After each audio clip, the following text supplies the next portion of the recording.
We're here to talk about fostering and foster mares, and no one better to talk to you about that than Pat Sells, who's the Chief Stud Vet at Chasemore Farm. You've got a fair amount of experience of this, haven't you, Pat? Yeah, I'm sad to say I have, for obvious reasons, but the good news is that in years gone by, Tom, we used to have a bank of foster mares with their progeny attached and have to take away the baby in order for the young orphan thoroughbred to be able to rear.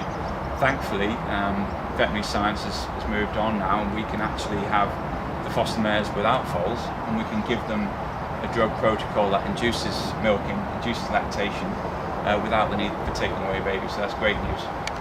A few years ago you had Sealing Kitty, who very sadly died foaling down Arthur Kitt, who won at Royal Ascot last year. What was the specific nature of that fostering, Pat? So we had to act very quickly, obviously, because this was a newborn foal with no mum. Colostrum is very important, so instead of relying on the colostrum of the foster mare, we gave him IV plasma, which helps their immune system.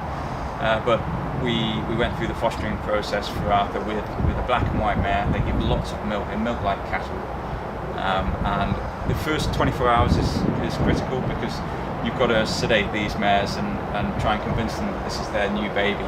And you can use various tricks.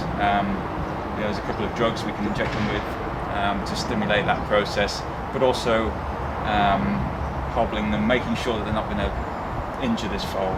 And by a day or two, they completely accept it as their own, and then they start defending it, and you know you've won the process.